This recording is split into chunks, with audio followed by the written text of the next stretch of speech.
E nos pontos onde os eletrodos estavam encostando no corpo dele, principalmente nos cabelos, começaram a surgir pequenas chamas. E aí, o odor de carne queimada tomou conta do salão. Alguns dos presentes desmaiaram por causa do cheiro.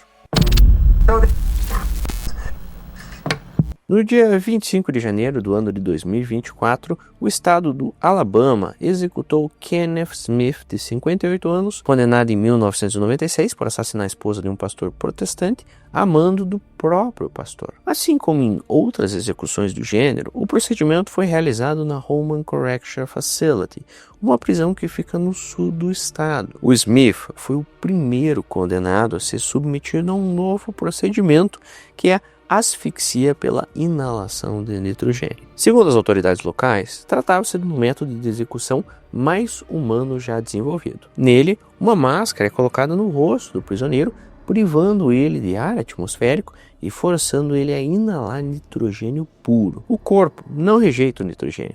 Afinal, esse gás inerte compõe 78% do ar que a gente respira. Em tese, o nível do oxigênio, então, no sangue do Smith ia cair bem rápido, fazendo ele perder a consciência, quase como se ficasse com um soninho. E aí, tem a morte mais rápida e mais indolor possível.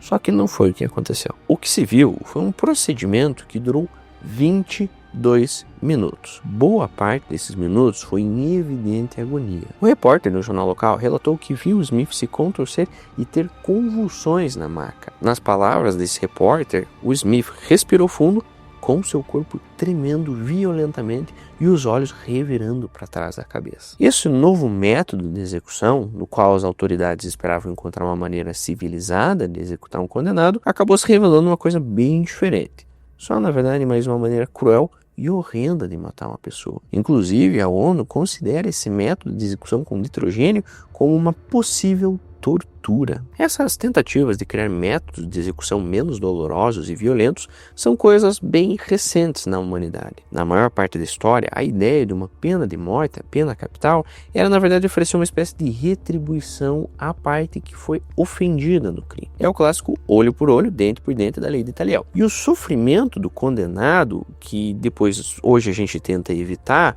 na época era uma coisa meio que desejada. Por exemplo, o Código de Hammurabi, desenvolvido na Babilônia entre 1755 e 1750 a.C., estabelecia que mais de 2 dezenas de delitos devem ser punidos com a pena capital. Muitas das normas não especificavam exatamente a maneira como o criminoso deveria ser executado, mas haviam artigos sobre alguns crimes e eles descreviam com exatidão a forma como se deveria aplicar essa penalidade. É o caso da lei, por exemplo, que diz que uma sacerdotisa que abrisse uma taverna ou que fosse vista bebendo em uma taverna deveria ser queimada. Uma mulher que fosse surpreendida realizando um adultério deveria ser amarrada ao seu amante e os dois jogados na água. E aí, quando a gente vai para os povos da Mesopotâmia, a gente encontra outros métodos para a pena capital.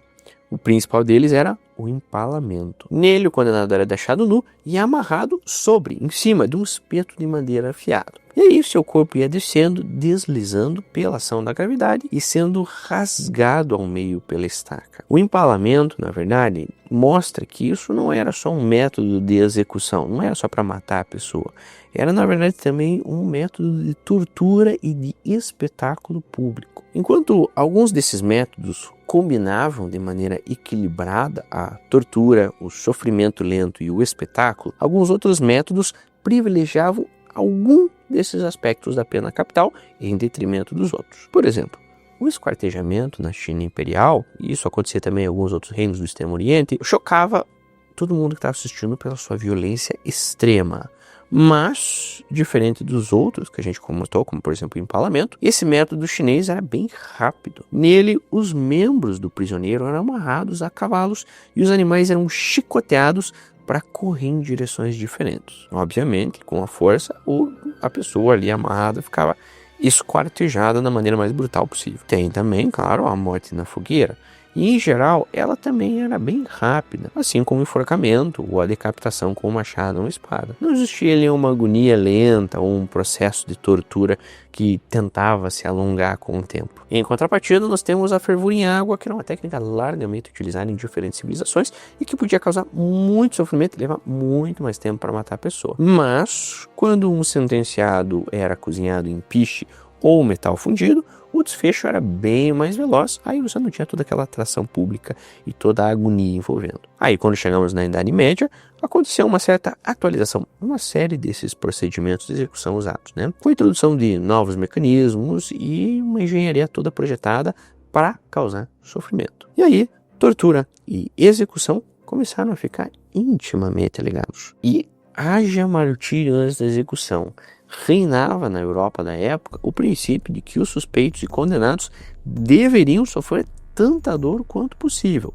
Fosse o objetivo arrancar uma confissão, fosse com o objetivo de matar essa pessoa. Um dos mais célebres instrumentos de tortura, por exemplo, era o cavalete, que era uma espécie de mesa de madeira com roletes nas extremidades, onde o prisioneiro era deitado sobre ele e tinha seus tornozelos amarrados a uma das pontas e os punhos à outra. Aí, uma manivela era acionada para girar esses roletes, o que estendia dolorosamente o corpo do suplicado, às vezes em até 30 centímetros. Eu vou pedir para o editor colocar uma foto aqui, e eu sei que você pensou, por alguns momentos, talvez bem ali no comecinho, deve ser uma delícia aquele esticamento, né? Mas obviamente chega a algum ponto que isso deve doer bastante. E era comum nesse tipo de tortura que se deslocassem juntas, se rompessem músculos e ligamentos, o que acabava incapacitando o torturado pro resto da vida. Mas, muitas vezes o preso morria ele mesmo com a coluna quebrada ou algum órgão interno rompido. Aí quando chegamos no século XVIII, essas técnicas foram gradualmente abandonadas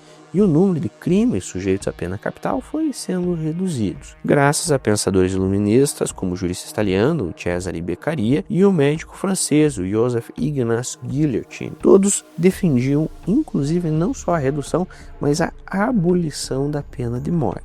Na impossibilidade de conquistar o objetivo da abolir completamente a pena de morte, o Guillotin propôs então que a execução fosse realizada pelo menos com o mínimo de dor possível, e o que poderia ser feito então com o uso de uma máquina de decapitação que fosse bem rápida e bem eficaz. Para materializar essa máquina diabólica, coube a outro médico, o fisiologista Antoine Louis, desenvolver esse equipamento. Era uma armação de madeira, com altura de pelo menos 4 metros, que sustentava uma lâmina bem pesada em formato de losango. Quando essa lâmina era liberada, ela caía sobre a nuca da vítima e o corte acontecia em milésimos de segundos e a cabeça da pessoa rolava até uma cesta. Pois é, não parece muito humanístico, mas isso mostra como a busca por métodos mais precisos de execução, fundamentada na ideia de que cabe ao Estado aplicar uma punição proporcional a alguém que cometeu um crime grave, sem, no entanto, reproduzir a crueldade desses crimes, acabou pegando carona num desenvolvimento técnico-científico no século XIX. Mas apesar de você ter a guilhotina nessa época, o ícone,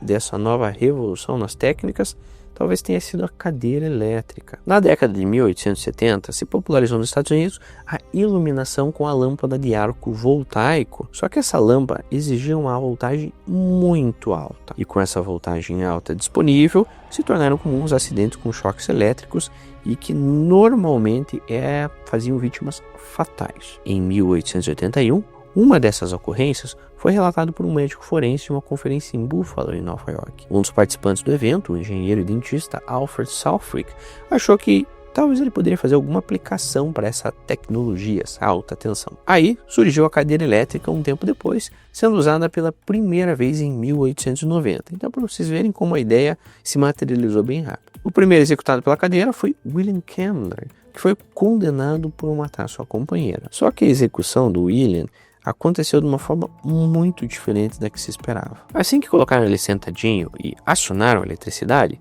o corpo do Kemmler começou a se contrair inteiramente e ficou rígido, como se fosse uma estátua de bronze. Isso é a descrição de um repórter da New York Times, que assistiu para verificar esse novo método. Depois de um pouco mais de 1 minuto, um dos médicos presentes declarou que o Kemmler já estava morto e aí então desligaram a corrente. Só que aí as testemunhas viram que o condenado ainda estava vivo e estava respirando com bastante dificuldade. O médico disse: opa, então liguem novamente a energia. Só que essa cadeira precisava de um tempinho, tinha um cooldown para ser carregada, que era feita girando um dínamo. E assim que a eletricidade foi religada, o corpo do Kemmler novamente se enrijeceu igual a estátua de bronze. Dessa vez foi diferente. Começaram a ver gotas de sangue porejando no rosto dele. E nos pontos onde os eletrodos estavam encostando no corpo dele, principalmente nos cabelos, começaram a surgir pequenas chamas. E aí, o odor de carne queimada tomou conta do salão. Alguns dos presentes desmaiaram por causa do cheiro. A execução levou mais de 8 minutos e foi considerado, óbvio, um tremendo fracasso. Os técnicos disseram que o dínamo acabou oferecendo uma voltagem instável mais baixa do que é necessária. Mas o título da reportagem da New York Times ainda assim foi muito pior que a forca. Só que, como você sabe, os problemas da cadeira elétrica foram sendo parcialmente superados. E aí ela começou a ser adotada por uma série de estados americanos. E, logo no início do século XX, se tornou o principal método de aplicação da pena capital no país, substituindo a que era mais usada, que era a forca. Só que esse movimento para buscar uma execução mais humanizada continuou e levou à adoção crescente da injeção letal, que se tornou o método hegemônico dos anos 1980 para cá. Desde 1976, quando começaram a usar, 1.410 prisioneiros foram mortos com injeção letal nos Estados Unidos, enquanto 163 foram eletrocutados e 3 foram fuzilados. Em geral, a injeção letal envolve a combinação de drogas para causar inconsciência e paralisar a respiração e o coração. Na teoria, é um método eficaz e bem rápido de levar à morte. Mas a história nos mostrou que não é exatamente assim. Em algumas execuções, as drogas não foram devidamente injetadas em uma veia do condenado, mas no tecido muscular, o que acaba causando bastante sofrimento e, como consequência, retardando a morte. Os críticos da injeção letal argumentam que os anestésicos utilizados, como o tiopental sódico, têm uma ação bem curtinha, bem rápida. E aí os condenados podem recuperar a consciência durante a execução, mas não são capazes de expressar isso porque eles estão paralisados pelas outras drogas. Então é quase como se eles assistissem à morte deles em câmera lenta. E nos últimos anos, parte das companhias farmacêuticas que produzem essas drogas usadas na injeção letal têm se recusado a vender elas para esse fim de matar pessoas. A Europa também baniu as exportações de tiopental para os Estados Unidos, justamente por saber que a substância seria usada em execuções. E essa é uma das razões, não só a busca por procedimentos menos dolorosos, mas a dificuldade de conseguir um insumo, que levou à procura de outros métodos de execução, especialmente a asfixia por nitrogênio. A pena capital ainda é aplicada em 54 países, como Japão, China, Índia, Irã e Estados Unidos, e volta e meia tem alguém no Brasil tentando reviver esse método de punição. Mas agora eu quero saber de você, a pena de morte é uma boa ideia? Devemos utilizar ela no Brasil? E supondo que você concorde, devemos. Qual que é o método que você acharia o mais adequado? Pois é, eu quero saber suas respostas. Põe aqui nos comentários, eu estou esperando para ler elas. Se você gostou desse vídeo, não esquece de deixar um like. Se você amou esse vídeo, não esquece de se inscrever e ativar o sininho para ficar ciente de tudo que está saindo de novo nesse canal. Caso você tenha gostado de temas como esse, eu vou deixar um vídeo aqui sobre essa sensação de que o tempo está passando cada vez mais rápido. Mas, caso você goste de temas mais humanísticos, eu vou deixar um vídeo aqui sobre justiça que está maravilhoso. Eu estou te esperando no próximo vídeo. Te vejo lá. Tchau, tchau.